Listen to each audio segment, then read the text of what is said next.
اس کتاب کا پہلا باب اگلے 9 ابواب سے مختلف تھا۔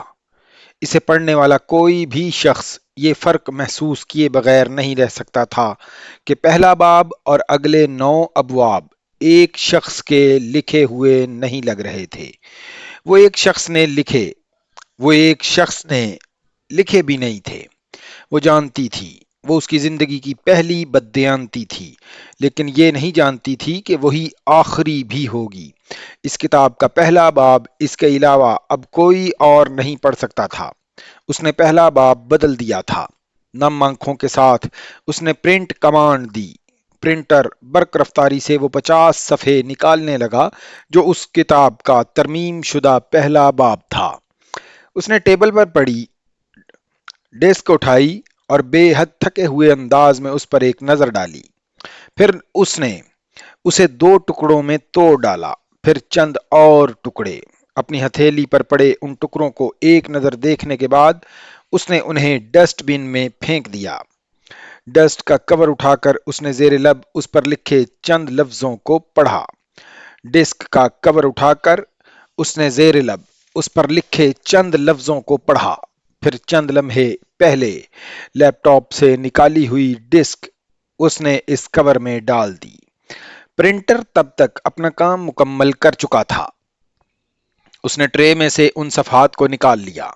بڑی احتیاط کے ساتھ انہیں ایک فائل کور میں رکھ کر اس نے انہیں ان دوسری فائل کورز کے ساتھ رکھ دیا جن میں اس کتاب کے باقی 9 ابواب تھے۔ ایک گہرا سانس لیتے ہوئے وہ اٹھ کھڑی ہوئی۔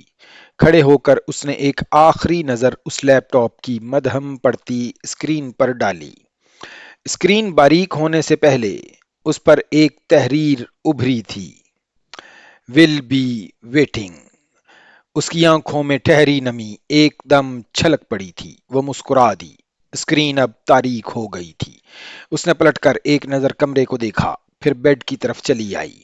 ایک عجیب سی تھکن اس کے وجود پر چھانے لگی تھی۔ اس کے وجود پر یا ہر چیز پر۔ بیڈ پر بیٹھ کر چند لمحے اس نے بیڈ سائڈ ٹیبل پر پڑی چیزوں پر نظر دوڑائی۔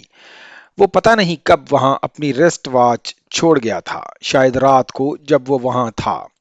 وہ وضو کرنے گیا تھا، پھر شاید اسے یاد نہیں رہا تھا۔ وہ ریسٹ واچ اٹھا کر اسے دیکھنے لگی۔ سیکنڈ کی سوئی تیزی سے اپنا سفر طے کر رہی تھی۔ زندگی میں سیکنڈز کی سوئی کبھی نہیں رکتی، صرف منٹ اور گھنٹے ہیں جو رکتے ہوئے نظر آتے ہیں۔ سفر ختم ہوتا ہے، سفر شروع ہوتا ہے۔ بہت دیر اس گھڑی پر انگلیاں پھیرتی وہ جیسے اس کے لمس کو کھوجتی رہی۔ وہ لمس وہاں نہیں تھا۔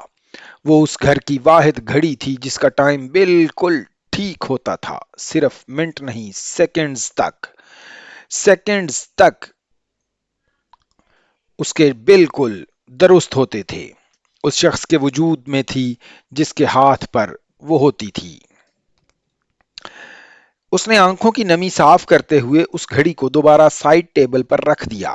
کمبل اپنے اوپر کھینچتے ہوئے وہ بستر پر لیٹ گئی۔ اس نے لائٹ بند نہیں کی۔ اس نے دروازہ بھی مقفل نہیں کیا تھا۔ وہ اس کا انتظار کر رہی تھی۔ بعض دفعہ انتظار بہت لمبا ہوتا ہے، بعض دفعہ انتظار بہت مختصر ہوتا ہے۔ اس کی آنکھوں میں نیند اترنے لگی۔ وہ اسے نیند سمجھ رہی تھی۔ ہمیشہ کی طرح آیت الکرسی کا ورد کرتے ہوئے وہ اسے چاروں طرف پھونک رہی تھی۔ جب اسے یاد آیا وہ اس وقت وہاں ہوتا تو اس سے آیت الکرسی اپنے اوپر پھونکنے کی فرمائش کرتا۔ بیڈ سائڈ ٹیبل پر پڑے ایک فوٹو فریم کو اٹھا کر اس نے بڑی نرمی کے ساتھ اس پر پھونک ماری، پھر فریم کے شیشے پر جیسے کسی نظر نہ آنے والی گرد کو اپنی انگلیوں سے صاف کیا۔ چند لمحے تک وہ فریم میں اس ایک چہرے کو دیکھتی رہی، پھر اس نے اس کو دوبارہ بیڈ سائڈ ٹیبل پر رکھ دیا۔ سب کچھ جیسے ایک بار پھر سے یاد آنے لگا تھا۔ اس کا وجود جیسے ایک بار پھر سے ریت بننے لگا تھا۔ آنکھوں میں ایک بار پھر سے نمی آنے لگی تھی۔ اس نے آنکھیں بند کر لیں۔ آج اسے بہت دیر ہو گئی تھی۔ ایکسکیوز می، وہ کہتے ہوئے اٹھ کر بار کی طرف چلی گئی تھی۔ اس کی نظروں نے جیکی کا تعاقب کیا۔ وہ بار کاؤنٹر پر بار ٹینڈر سے بات کر رہی تھی۔ اس کے سیاہ بیک لیس ڈریس سے اس کی سفید خوبصورت پشت کمر کے خم تک نظر آ رہی تھی۔ اس نے نظر ہٹاتے ہوئے اپنے سامنے پڑے اورنج جوس کا ایک گھونٹ بھرا۔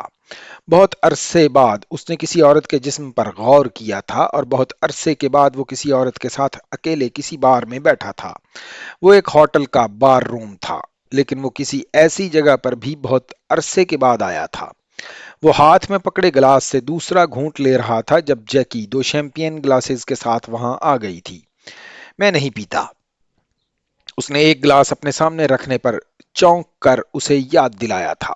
یہ شیمپین ہے، شیمپین، یہ شیمپین ہے۔ جیکی نے جواباً ایک کندھے کو ہلاتے ہوئے بے حد گہری مسکراہٹ کے ساتھ اس سے کہا۔ اس نے اپنا گلاس اس کے ہاتھ میں اس کا اپنا گلاس اس کے ہاتھ میں تھا۔ شیمپین شراب نہیں ہوتی کیا؟ اس نے جواباً جیسے مذاق اڑانے والے انداز میں کہا۔ وہ ٹیبل پر پڑی سگریٹ کی ڈبیا سے اب ایک سگریٹ نکال کر لائٹر کی مدد سے سلگا رہا تھا۔ جیکی نے آگے جھکتے ہوئے بڑی سہولت سے اس کے ہونٹوں سے دبا سگریٹ نکال لیا۔ وہ اسے دیکھ کر رہ گیا۔ اس کی یہ حرکت غیر متوقع تھی۔ وہ اب اپنی سگریٹ کو اپنے دائیں ہاتھ کی انگلیوں میں دبائے بائیں ہاتھ میں شیمپین گلاس پکڑے مسکراتے ہوئے سگریٹ کے کش لے رہی تھی۔ اس نے نظریں چراتے ہوئے سگریٹ کی ڈبیا سے ایک اور سگریٹ نکال لیا۔ آؤ ڈانس کریں۔ وہ جیکی کی آفر پر ایک بار پھر چونکا۔ وہ ڈانس فلور پر رقص کرتے چند جوڑوں کو دیکھ رہی تھی۔ بار روم میں اس وقت زیادہ لوگ نہیں تھے، اور ان میں سے بھی صرف چند ایک ہی ڈانس فلور پر موجود تھے جنہیں واقعی ڈانس کرنا تھا۔ وہ اسی ہوٹل کے نائٹ کلب میں موجود تھے۔ میں ڈانس نہیں کرتا۔ اس نے سگریٹ کا کش لیتے ہوئے لائٹر رکھا۔ آتا نہیں ہے۔ جیکی ہنسی تھی۔ پسند نہیں ہے۔ وہ مسکرایا تھا۔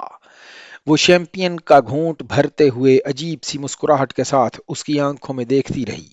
اس نے راکھ جھاڑنے کے بہانے نظریں چرائیں۔ جیکی کی مسکراہٹ مزید گہری ہو گئی تھی۔ شراب کبھی نہیں پی تم نے؟ اس نے ہاتھ میں پکڑا گلاس میز پر رکھتے ہوئے کچھ آگے جھکتے ہوئے پوچھا۔ اس شخص کی نظریں ایک لمحہ کے لیے گلاس سے اٹھی تھیں، پھر اس نے جیکی کو دیکھا۔ بہت عرصہ پہلے، اس نے جیسے اعتراف کیا۔ شیمپین، جیکی نے مصنوعی حیرت کے ساتھ کہا۔ یہ بھی؟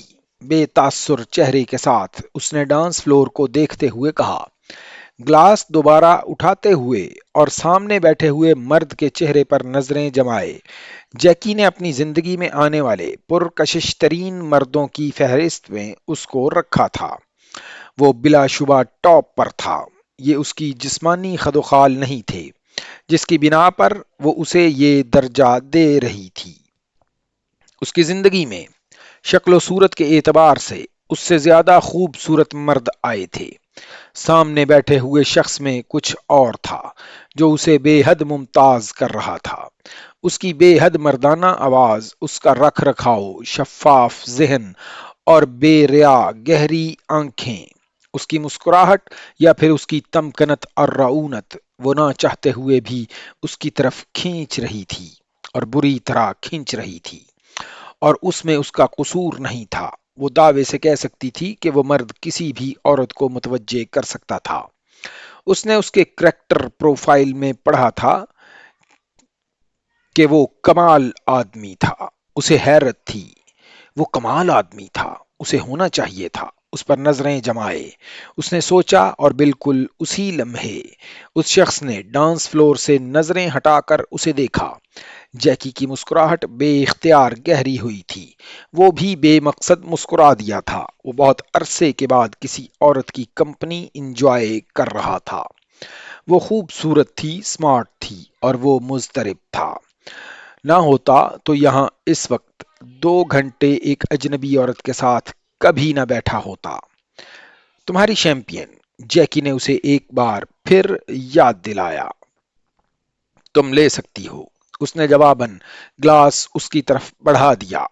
اگر پہلے پیتے تھے تو اب اس میں کیا برائی نظر آ گئی تمہیں؟ جیکی اس بار سنجیدہ ہوئی تھی۔ مزے کے لیے پیتا تھا۔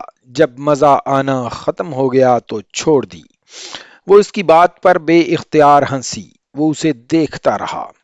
جیکی دونوں ہاتھ ٹیبل پر رکھتے ہوئے آگے جھکی اور اس کی آنکھوں میں آنکھیں ڈالتے ہوئے اس نے کہا، تمہیں پتا ہے، مجھے تم میں ساحرانہ کشش محسوس ہو رہی ہے۔ وہ مسکرایا تھا، یوں جیسے اس کے جملے سے محظوظ ہوا ہو۔ میرے لیے خوشی کی بات ہے، اس نے جواباً کہا تھا۔ جیکی نے بڑے غیر محسوس انداز میں میز پر رکھے اس کے ہاتھ پر ہاتھ رکھا تھا۔ وہ ہاتھ ہٹانا چاہتا تھا لیکن چاہتے ہوئے بھی نہیں ہٹا سکا۔ وہ اس کے ہاتھ کی پشت پر بظاہر غیر محسوس انداز میں انگلیاں پھیر رہی تھی۔ اس نے بائیں ہاتھ میں پکڑا، سگریٹ ایش ٹرے میں بجھا دیا۔ وہ دونوں اب ایک دوسرے کی آنکھوں میں آنکھیں ڈالے ایک دوسرے کو خاموشی سے دیکھ رہے تھے۔ پھر جیکی نے کہا، کیا تم ایک رات کے تعلق پر یقین رکھتے ہو؟ جواب فوری آیا تھا، بالکل۔